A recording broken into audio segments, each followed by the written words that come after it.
Hey, welcome to the Nitty Gritty of Real Estate podcast. This is episode 58, and today we are talking about there are more homes available now than last spring. Let's get into it.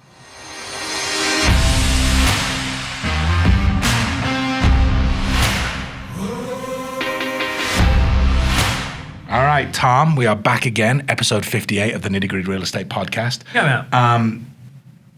I'm going to ask you some questions regarding there are more homes available now than there was last spring. Okay, I've got half a dozen questions here, so I'm going to fire them at you. Let's get your answers. All right, boss. Number one, number of homes for sale usually peak in the fall. You know, across the United States, that's true. But we also have local markets, okay? So originally, I used to sell real estate back up in Wisconsin. And this is the time of the year where we saw less homes for sale. I wonder why that is. You're in the snow. There's 12 feet of snow. No, it's because we were all watching the Packers and we just didn't want to relocate. That's and then when the Packers don't make it to the Super Bowl, you all then list we your wanted homes. to sell the house and move to Chicago, right?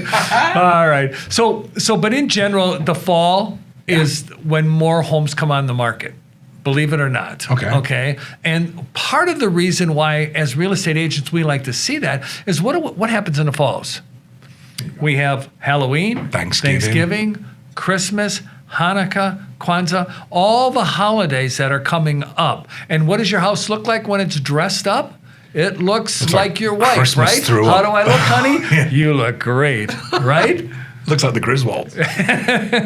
So people like to have their house looking good when they're on the marketplace versus, I got to cut the grass. Yeah. You know, I got to weed the flower bed. Yeah. I got to wait and chisel the ice off the driveway in the spring, all right? So fall is usually the best time for people to put their home up on the market. And the holidays, I've always suggested to people, if you want to get top dollar on your home when you're trying to sell it, put it on the market around Christmas because your house looks the best. Oh, absolutely. Yep. Absolutely. Or unless you're listening to this in Green Bay, Green Bay, maybe wait until March. But also in the spring, you know, so if you're in some of the northern states, okay, that have, you know, heavy seasons, in the spring when the daffodils are coming up or the tulips are coming up and everybody's coming out of a winter that has been kind of in the doldrums and they see that, it's, man, your house looks really nice. You got all those flowers there. The new green grasses come up.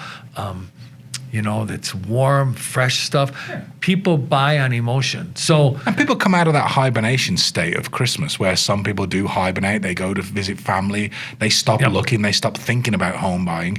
And then, you know, kind of get past Christmas. They get back into that search mentality again. You know, when those homes look great, it makes them feel excited about buying a home. And another reason why we have so many homes on the market is because, you know, the COVID issue. Yeah. Let's face that head on. More and more people are getting vaccinated. More and more people are feeling comfortable getting out of their house. More and more people are comfortable with people coming into their house. Mm-hmm. So that's one of the reasons why we have more homes on the market now. But usually in the fall or the spring is when most of the homes come up on the market. Okay. Question number 2, less competition for active buyers. So define that. What do you mean by that?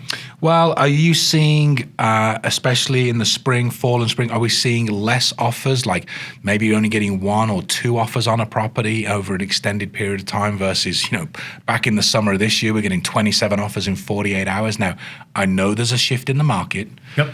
But let's just talk about the seasonality of it. Is there generally less competition for buyers in the fall and in the spring and fall? Actually, there isn't. There's actually more competition for buyers out there. Yes, because summer's over, people are back from vacations, right? Okay.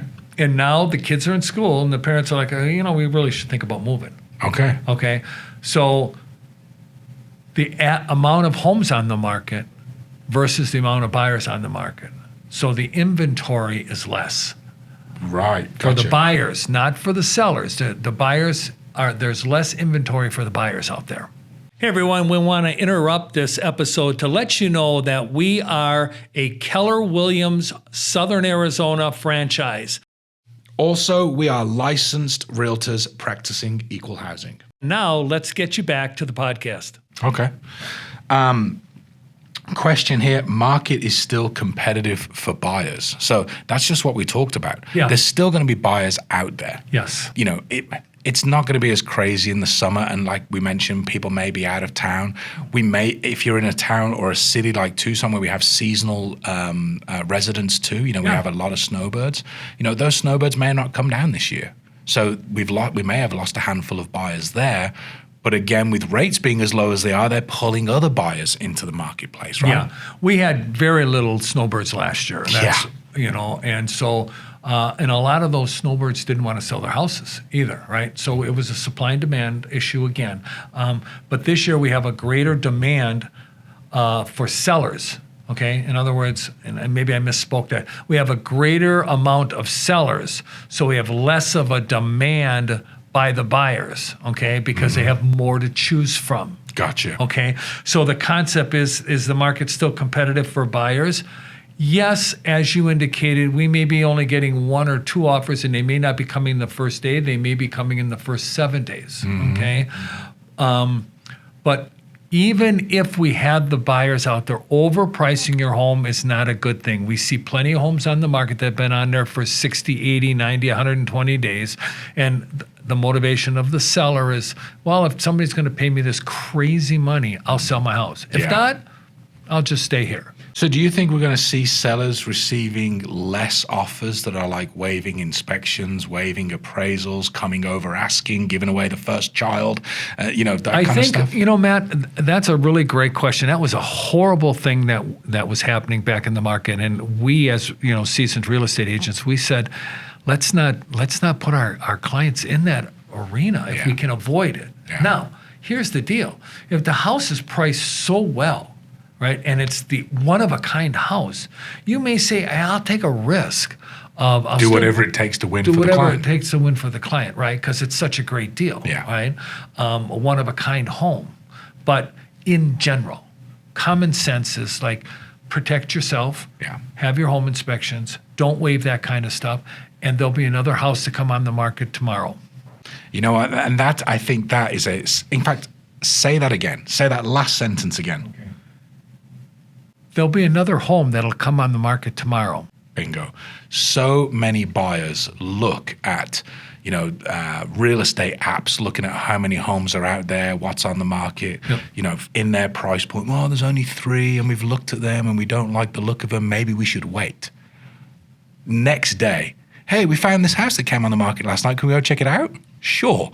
There is more and more coming on the market every day. You don't have to throw the baby out with the bathwater. Nope. Just be patient. Something else will come along. Yeah, and a good real estate agent is not going to try and force you or talk you into or steer you or lead you into a house that doesn't fit your parameters. We don't need to do that. Yeah.